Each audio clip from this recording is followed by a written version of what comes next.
예, 1절에 보면 여호와의 날이 그랬습니다. 재림의 날이지요. 9장부터 이제 후반부가 된다고 그랬습니다. 오늘 본문 14장 이때까지 이제 후반부로 나뉘는데 특별히 주 예수 그리스도 메시아로서의 모습이 이미 이 구약 성경 스가랴서에 잘 나타난다 했습니다. 신약의 요한 계시록과 마찬가지로 구약 시대에도 가장 힘들고 어려운 시대, 포로기 아닙니까? 끌려가서 돌아왔는데 피폐되고 너무 힘들고, 바로 그러한 때에 하나님께서 무엇보다도 격려와 위로의 말씀, 사랑의 능력의 역사를 보여주시는 겁니다. 이것은 신약이나 구약이나 똑같아요. 그렇다면 우리 삶 가운데 가장 힘들고 어려울 때가 주님이 목소리를 크게 외치는 때고 힘을 내라 위로하시고 격려하시는 때인 줄 믿습니다.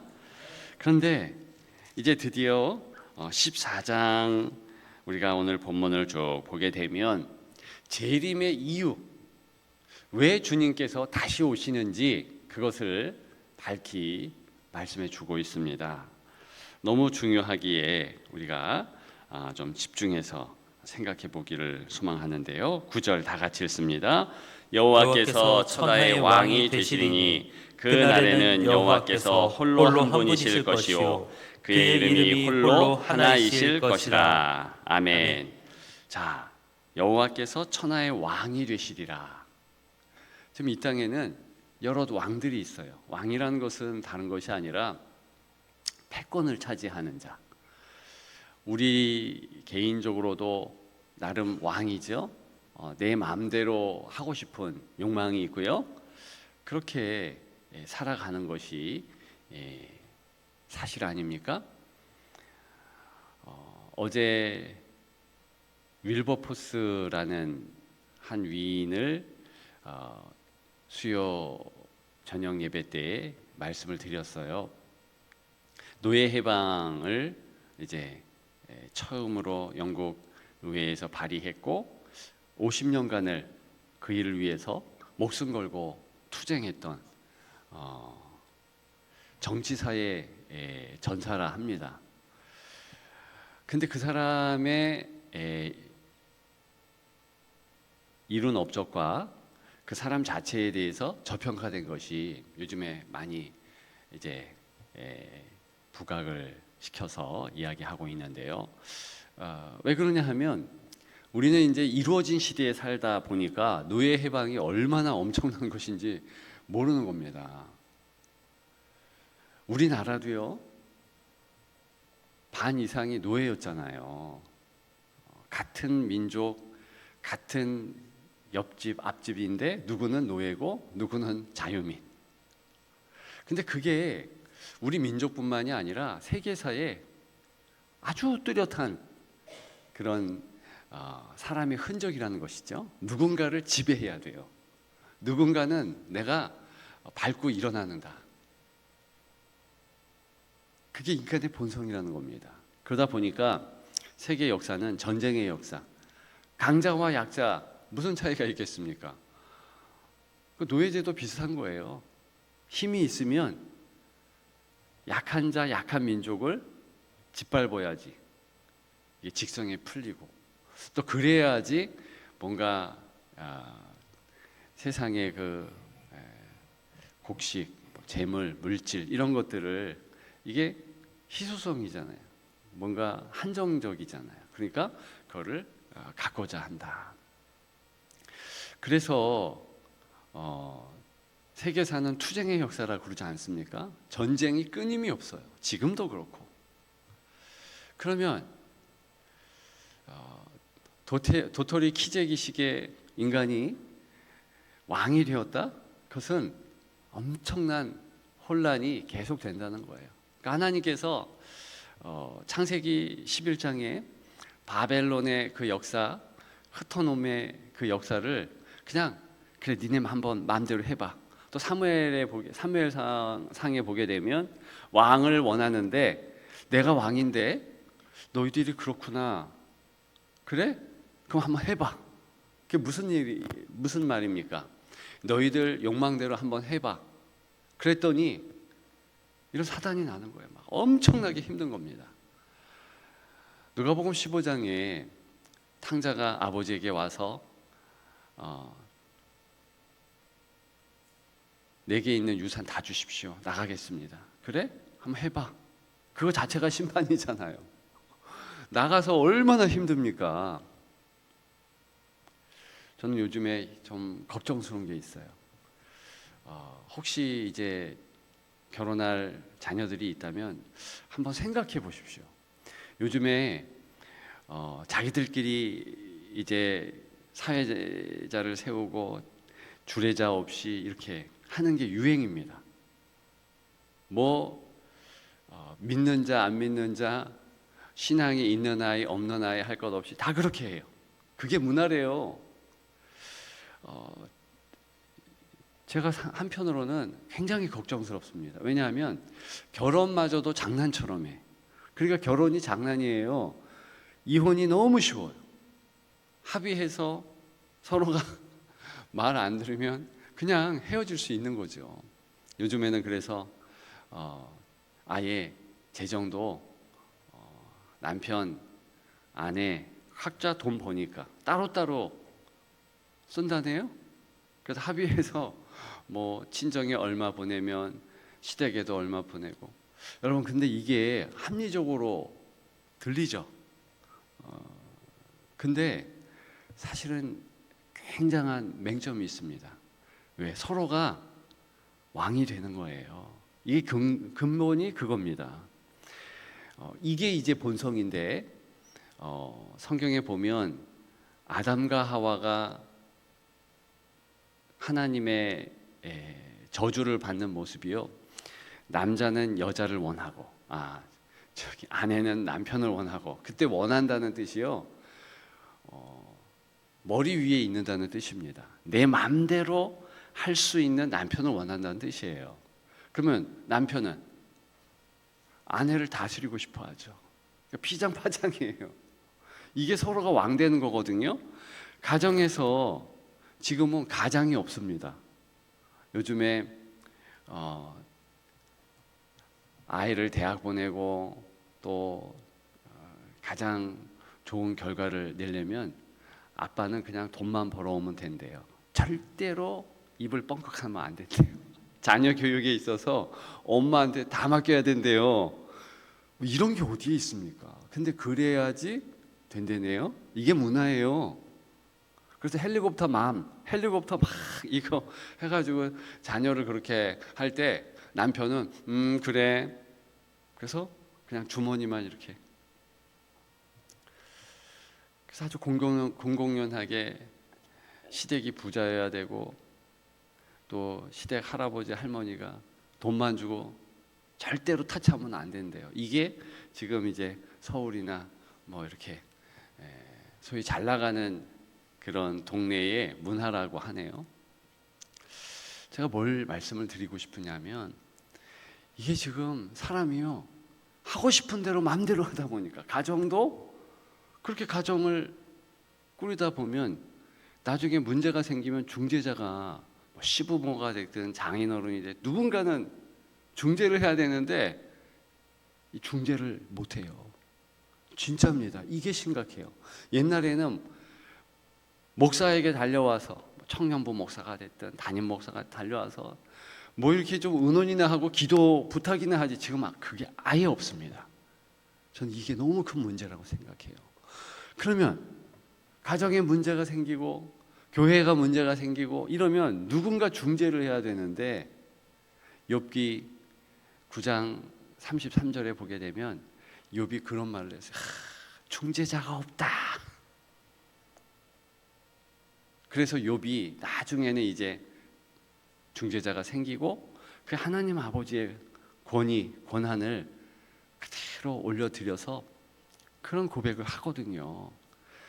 저와 여러분들이 반드시 기억해야 될 것은 내 인생에 있어서 왕이 계시다. 이거 단순하지 않습니까? 여러분들이 왕이에요? 그러면 여러분들 인생은 큰일 나는 거예요. 보이지 않는 하나님의 손길이 나도 모르는 곳에 나를 붙잡아 주셔서 기가 막힌 웅덩이에서 건져주시고 역사하신다. 이걸 인정하는 자가 성도예요. 이걸 인정하지 않으면 내 뜻대로 내 마음대로 되는 인생, 그 인생이 좋은 인생입니까?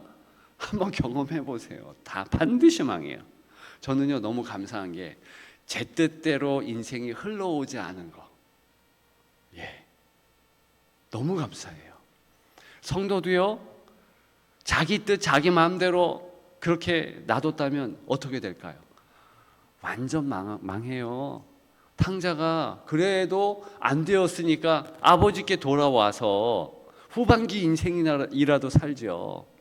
자기 뜻대로 다 돼보세요. 절대로 안 돌아와요. 그게 인생이에요. 그러면 주님이 재림해야 되는 이유가 뭡니까?